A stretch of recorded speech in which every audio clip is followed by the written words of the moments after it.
I will never forget the chill of that morning, the kind that seeps under your skin and stays there, even when the sun is shining. David's truck slowed to a stop on the edge of a gravel driveway, its tires crunching over weeds that had long since claimed the path. He stepped out, slammed the door, and for a moment just stood there, hands on his hips, staring at the house like it was some burden he'd been forced to carry.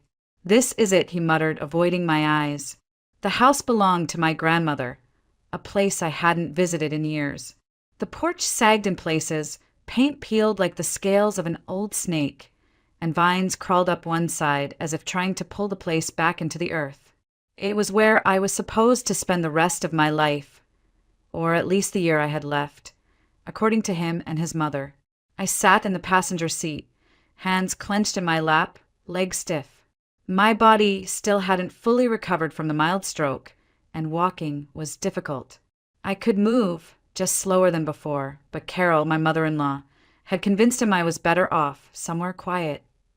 A place where, in her words, Emily can rest. And when it's her time, it'll be peaceful. That's how she said it. When it's her time. Like I was already gone. David came around to my door, opened it, and leaned down, his expression caught between pity and irritation. "You'll be comfortable here.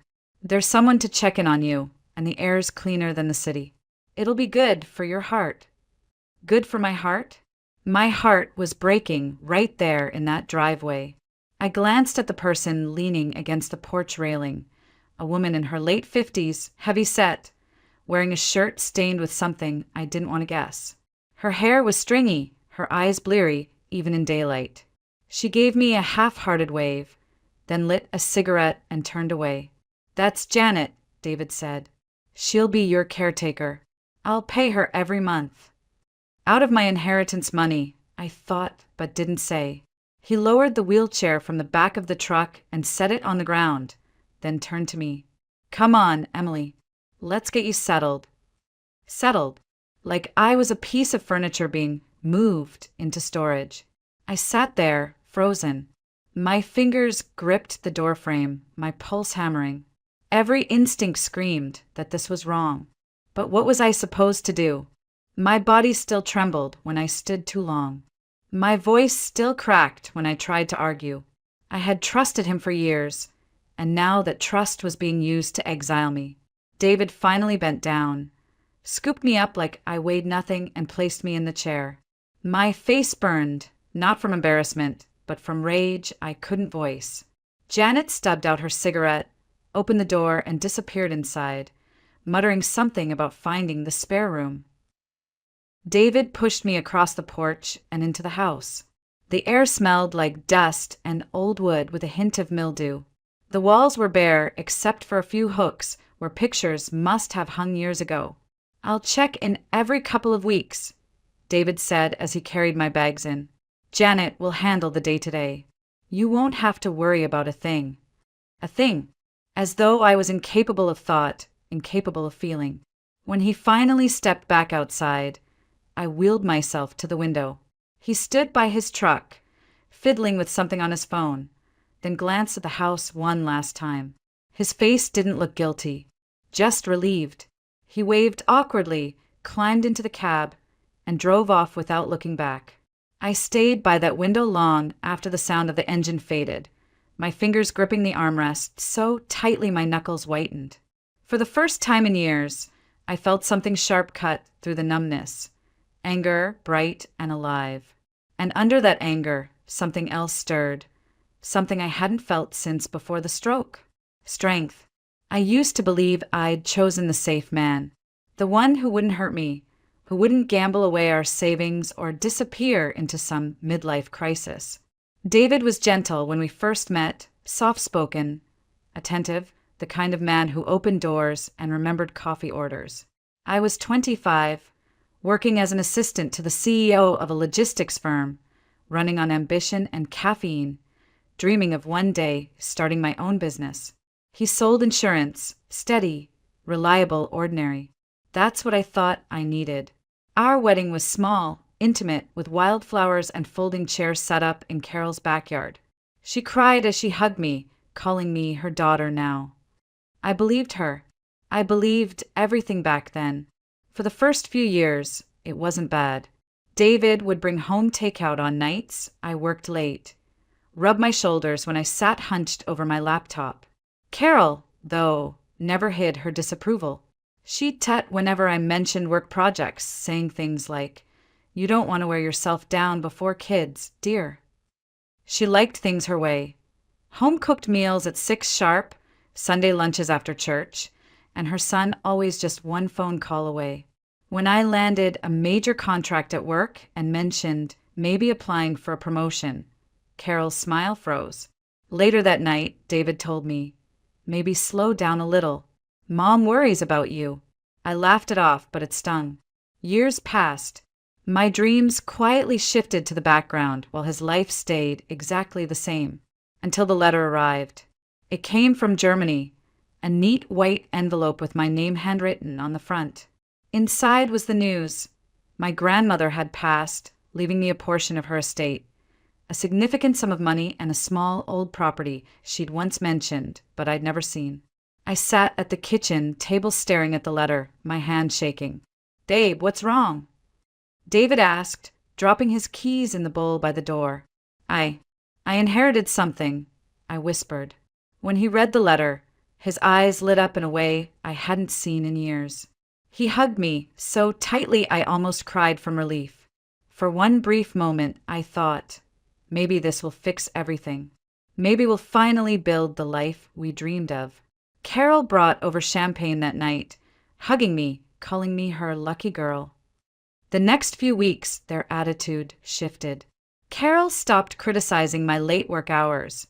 David came home earlier, cooked dinners, lit candles like we were dating again. I wanted to believe it was love, but deep down, something didn't feel right. The first time I saw him with her, it didn't register. I'd gone shopping for a gift, a new tie for David because he'd been dressing sharper lately, and as I stepped out of the boutique, I spotted him across the street. He was laughing, his hand brushing the arm of a young woman with long auburn hair. When she leaned up to kiss him, my whole body froze. My heart didn't shatter right then. It cracked, just a tiny crack. I didn't confront him. Not yet. Instead, I did something I never thought I'd do. I hired a private investigator. A week later, I sat in a dingy office as the investigator slid photos across the desk. David and the same woman. Her name was Lily, having dinner, holding hands in a park, checking into a hotel. The report included transcripts from conversations. I'll never forget reading one line. "Once Emily's money comes through, I can finally open my own business. We'll be set, Lily. I promise. She won't need it for long anyway. Not with her health the way it is." He was already planning my exit.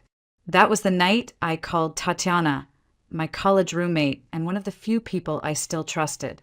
She listened quietly as I poured everything out. About the affair, the inheritance, the way Carol looked at me like I was temporary. When I finally fell silent, Tatiana said, "You need to think about what's next, Em. You can't stay with someone who's already erasing you." I wanted to scream, to throw something, to break down right there on my kitchen floor. But instead, I just sat there, staring at the photos, numb. A month later, the stroke hit. I was at work, going over contracts, when my vision blurred and the left side of my body went weak. I woke up in the hospital with David holding my hand and Carol hovering nearby, tears in her eyes.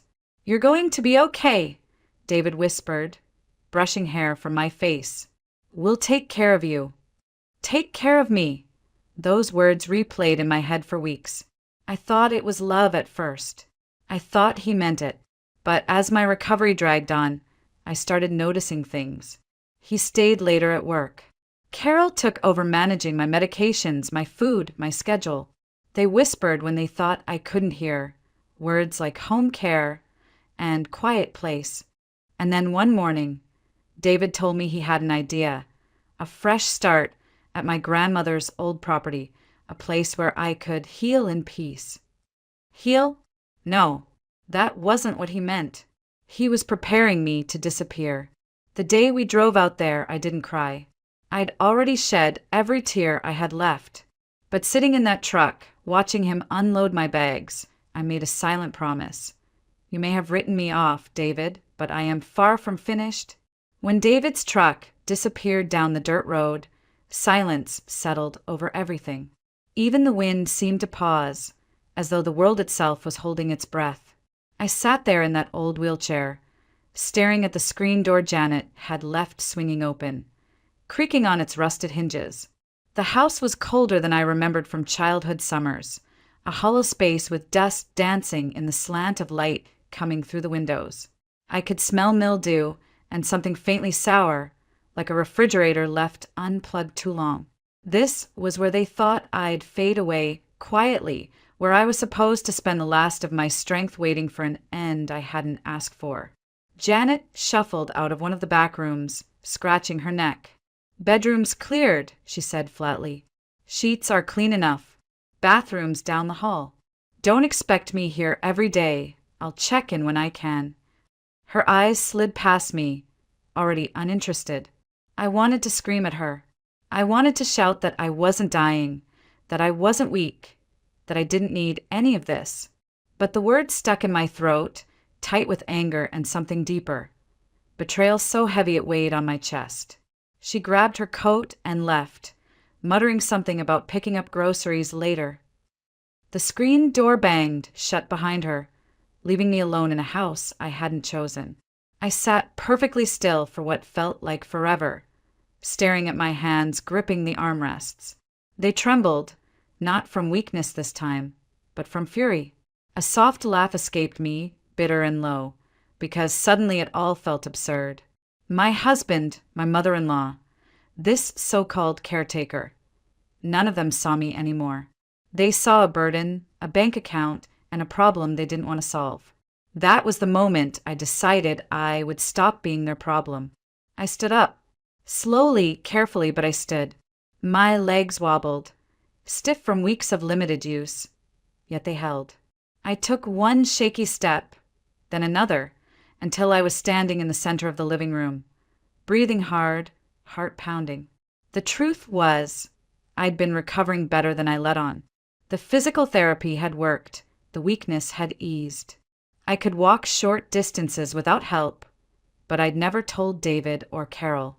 Why? Because I needed to know the truth, what they'd do if they thought I couldn't fight back. And they showed me they abandoned me. I laughed again, this time louder. It startled me. It sounded like someone else's voice, fierce and defiant. I grabbed my phone and dialed the only person I trusted. Tatiana. My voice cracked, but it carried something new, resolve. On the other end, she gasped. Emily? Where are you? I've been calling, texting. David said you were. Oh my God, are you okay? I'm fine, I said, though my throat tightened around the lie. He left me at Grandma's old place. Said it's good for my heart. Tatiana cursed under her breath, then exhaled sharply. I'm coming. Tonight. Don't you dare move anything heavy, you hear me? When the call ended, I looked around at the peeling wallpaper and broken blinds. For the first time in weeks, I didn't feel helpless. I felt dangerous. I spent the next few hours exploring every inch of the house. The kitchen was bare except for a few dented pans and dusty jars. The bedroom had a sagging mattress but solid walls. The porch leaned, but it stood. Everything was salvageable.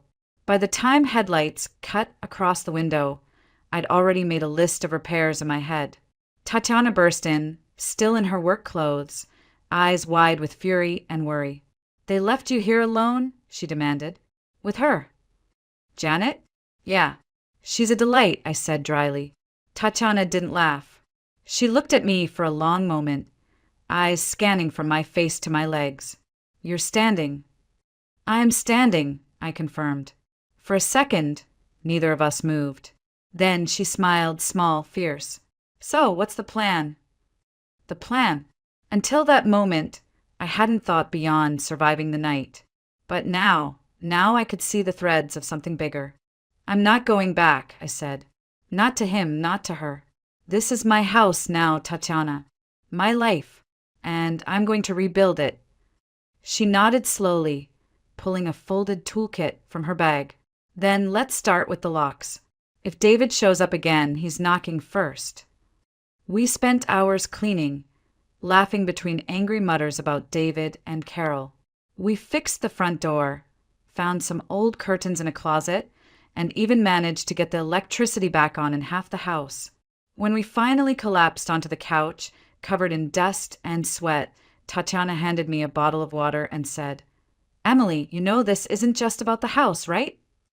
I nodded, gripping the bottle so hard my knuckles whitened. "I know. It's about everything they tried to take from me, and what I'm taking back." Outside, the wind shifted, warm and soft, carrying the scent of wild grass.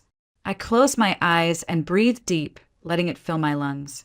For the first time in months, I felt like I could breathe freely.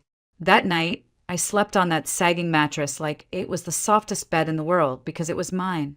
My choice. My life. And tomorrow I would start over. The next morning, sunlight crept through the thin curtains, dust floating in golden beams like tiny stars. I woke up sore from head to toe, but not in the broken way I had grown used to. This was the soreness of effort, of life returning to my muscles. For once, the pain meant I'd done something good for myself. Tatiana had already left for work, but she'd taped a note to the kitchen cabinet. "You're stronger than you think. Call me when you're ready to hit the hardware store." I smiled, folding it neatly and tucking it into my pocket like a charm. I stepped outside, barefoot on the porch, and really looked at the property for the first time. The land was wild, overgrown, but beautiful in its own way. The air smelled of sun-warmed grass and cedar. For years, I'd rushed through life, work, marriage, obligations. But standing there in that quiet, I felt something I hadn't felt in months: possibility. The first weeks were hard. I learned quickly that cleaning out an old house is a workout no physical therapist could prepare you for. I scraped mold off tiles, hauled broken furniture out to the yard, patched leaks in the roof with guidance from YouTube videos and sheer stubbornness. My hands blistered, my back ached, but I refused to quit. Every nail I hammered in, every board I sanded down, felt like reclaiming another piece of myself. One morning, as I struggled with an old lawn mower, a pickup truck pulled up. Out stepped Luke Harris, the man whose property bordered mine, a broad-shouldered rancher with weathered hands and eyes the color of storm clouds. "You planning to tame all that with that thing?" he asked, nodding to my mower with an amused smirk. "Got a better idea." I shot back, wiping sweat from my forehead. He grinned, disappearing back to his truck, and returned with a gas-powered trimmer that looked like it could chew through a forest. "I'll handle it. Consider it a welcome to the neighborhood favor." I started to protest, but he was already pulling the starter cord. Within an hour, half the yard was cleared, the knee-high weeds reduced to tidy strips of earth. When he finally cut the engine, he wiped his brow and said, "You need a hand with this place, you call me." It wasn't just him. Word must have spread fast in the small town, because within days people I'd never met started showing up. Mrs. Alvarez from the general store brought pies and paint samples. A retired teacher named Martha offered to help me catalog the old books I found in the attic.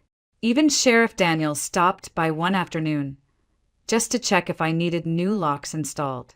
At first, I kept waiting for someone to ask for something in return, but no one did. They just showed up, helped, smiled, left me little pieces of kindness I hadn't realized I'd been starving for. Luke came by the most often. Sometimes he fixed things, replacing broken window panes, patching the sagging porch steps. But sometimes he just sat on the porch with me, sipping sweet tea and talking about life on his ranch. He'd lost his wife to cancer 3 years ago, he told me quietly one evening, and the ranch had been his way of staying sane. "I know what it's like," he said, his voice low, "to wake up and feel like half your life's gone." I didn't say anything. I just reached over and rested my hand on his. We stayed like that for a long time, listening to the wind move through the trees.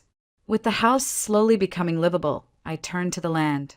I started a small garden, awkwardly at first, but soon with more confidence. Luke showed me how to build raised beds, how to compost, how to tell good soil from bad. There was something grounding about digging my hands into the earth, watching new life push through. One Saturday, the town held a farmer's market, and Luke convinced me to bring some of my vegetables. Just a small basket of tomatoes and peppers. I felt shy, almost foolish, but people bought everything within an hour. Mrs. Alvarez clapped her hands and said, "Honey, you keep growing like this. You'll have a stall here every month." That night, as I counted the few bills I'd earned, I realized it wasn't about the money. It was about being part of something again, something bigger than my pain or my past. The nightmares about David and Carol still came sometimes, waking me in the dark, heart pounding. But now I had an anchor. I had people who saw me as Emily, not as a burden or a fading shadow. I had work that made me sweat for myself, not for someone else's dreams. And quietly, gently, something else bloomed. I started looking forward to Luke's visits, to the way he'd lean in the doorway with that easy smile, or how his laugh rumbled low in his chest when I made a joke. He never pushed, never pried, just showed up, steady as sunrise. For the first time since the stroke, I wasn't thinking about what I'd lost. I was thinking about what I could build, what I would build. By late summer, the house didn't feel like a graveyard anymore. It felt like mine. The walls were repainted, the leaky roof fixed, and the smell of mildew had been replaced with warm cedar and the faint sweetness of fresh bread I'd learned to bake. I had blisters on my hands and muscles I didn't know existed, but every ache was proof that I was rebuilding, not just a house, but a life. It was Luke who planted the idea that changed everything. One evening, after helping me install a rainwater collection barrel, he leaned against the porch railing and said, "You ever think about doing more with this place? It's good land. Could be more than just a home." I frowned. More like what? He shrugged. "You've already got that garden. You've got neighbors buying up every tomato you can grow. What if you did it bigger? Organic produce, maybe a little farm stand. People around here love supporting local." At first, I laughed. I was just a woman who'd been left for dead and was learning how to stand on her own again. But later that night, I couldn't stop thinking about it. I had money from the inheritance. Money David had wanted so badly to control. What if I used it for me? The next morning, I made calls to a local carpenter for building raised beds, to a feed store for soil and compost, and to the county office about small agricultural permits. By the end of the week, my little side garden had grown into rows of neatly planted beds, and a small greenhouse Luke helped me construct from reclaimed wood and clear sheeting. It was hard work, but it filled me with something I hadn't felt in years: purpose. Every day I woke up, stretched sore muscles, and went outside to tend plants that were slowly transforming bare dirt into green life. My hands smelled like earth, my clothes like sun and sweat, and I loved it. When the first real harvest came, peppers, tomatoes, lettuce, and herbs, I loaded up Luke's truck and drove to the farmer's market. I expected to sell a little, maybe earn enough to cover seed costs. Instead, by noon, everything was gone. People asked if I'd be back next week, and one local chef even handed me his card, saying he wanted to buy from me regularly. Driving back home, wind in my hair, I realized I was smiling so hard it hurt. Luke was waiting when I pulled up. "Sold out?" he asked, his grin already knowing the answer. "Everything," I said, holding up the empty crates. "That's how it starts," he said, leaning against the truck. "Next thing you know, you're running the whole show." I laughed, but deep inside, something shifted. For so long, I defined myself as someone's wife, someone's burden. Now, I was Emily Whitaker, the woman building her own business, her own future. And somewhere in the middle of all that, Luke and I changed too. It wasn't sudden. No dramatic first kiss under fireworks. It was quiet moments. Him showing me how to repair an irrigation hose, me baking him a peach cobbler and laughing as he insisted it was the best thing he'd ever eaten. One night, after we finished setting up a new trellis, he stayed longer than usual, sitting on the porch while crickets sang in the distance. "You ever think about what's next?" he asked softly. "Next?" I looked at him. He nodded. "You've been through hell, Emily. But you're different now. Stronger. You got plans beyond this farm stand." I hesitated, then smiled. I just want to keep building. This place. My life. Something that's mine." Luke looked at me for a long moment, then reached over and took my hand. His was rough, warm, steady. "That's a good plan." I didn't pull away. For the first time in years, someone touched me not because they had to or out of pity, but because they wanted to be near me. It felt simple, natural, and safe. From then on, Luke became more than just a neighbor. He became part of the routine, hauling soil, helping fix tools, eating dinners at my kitchen table. He didn't push, didn't rush, just stayed present, steady as the sunrise. By early fall, we had more than a farm stand. We had a name, Whitaker Gardens, and even a small logo Tatiana designed. Orders came in faster than I could keep up with, and Luke suggested hiring a teenager from town to help with harvest. When I handed that first paycheck to a high school kid saving for college, I almost cried. I was helping someone else now. That night, sitting on the porch, I thought about the woman I had been a year ago, weak, scared, abandoned. And then I thought about the woman I was becoming, independent, capable, and happy. Happy. That was the word I hadn't dared to use for so long. I glanced at Luke, who was sipping iced tea, his profile lit by the porch light. He caught me looking and smiled, slow, warm, patient. My chest tightened, but it wasn't fear this time. It was something like hope. And for the first time, I let myself think it. Maybe love isn't gone forever. Maybe it just needed to find me when I was finally ready. It was almost a year to the day since David left me at that old house when his truck rolled up the gravel drive again. I was kneeling by the garden, hands deep in the soil, when I heard the low rumble of the engine. For a split second, my heart clenched, muscle memory from years of shrinking whenever he came home angry. But then I stood, wiping dirt on my jeans, and waited.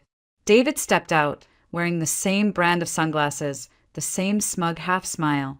"Emily," he said like we were still married, still close. "You look great."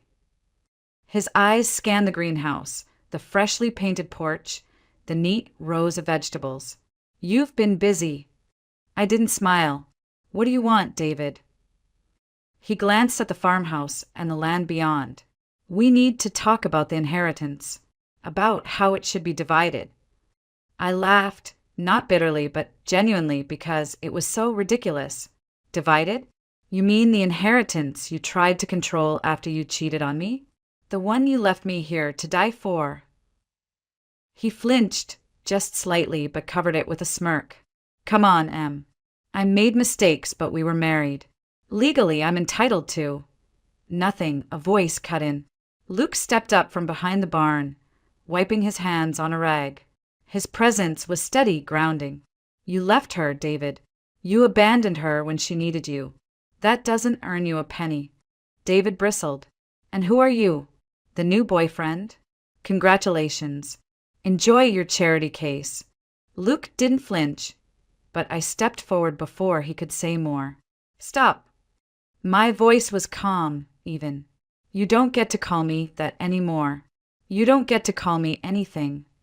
He tried to step closer, lowering his voice as if we were sharing a secret. "Look, I know things got messy, but you can't seriously think. I don't think anything about you anymore, David." The words came out sharper than I expected, but I didn't pull them back. "You left me here because it was easier than loving me through a hard time. You lied, you cheated, and you planned your life with someone else while I was fighting to stand again. I don't hate you for it. I don't even wish you harm. But you're not part of my life anymore, and you're not touching a dime of what I built." For a long moment, there was silence except for the wind moving through the trees. David's mouth opened like he wanted to argue, but nothing came out. Luke stepped beside me, one arm brushing mine, not claiming, just steady. You heard her. Time to go. David's face tightened, but he turned, muttering under his breath as he climbed back into his truck. The engine roared, dust kicking up behind him as he drove away, smaller and smaller until he disappeared down the road. Just like the last time. Only this time, I wasn't left behind. I was standing my ground. I exhaled slowly, realizing my hands were shaking, not from fear, but from release. Luke touched my shoulder gently. You okay? I nodded. Better than okay. I looked at him, at the house, at the land around us. I'm free. He smiled, small and quiet, like he knew what those words really meant. Come on, he said softly. Let's get these seedlings in before the sun sets. That evening, we worked side by side, hands in the soil, laughter breaking up the hum of crickets and the distant calls of birds heading home. When we finished, Luke leaned on his shovel and looked at me in the soft glow of dusk. You've come a long way, Emily. I smiled, brushing dirt from my cheek. Yeah, and I'm not done yet. We sat on the porch after dinner, sipping iced tea while the sky turned pink and gold. For a long time, neither of us spoke. Then Luke reached over, threading his fingers through mine. I didn't pull away. It wasn't fireworks or whirlwind passion. It was something deeper. Something patient, rooted, like the life I was building. A month later, Whitaker Gardens hosted its first community day. Families came with kids running through rows of vegetables, neighbors sampling homemade jam, and local musicians playing under the shade of old oak trees. I stood near the entrance, greeting people, laughing when one little girl tugged my sleeve to show me the pumpkin she'd picked herself. Tatiana caught me in a quiet moment and hugged me tight. Look at you, she whispered. Look what you built.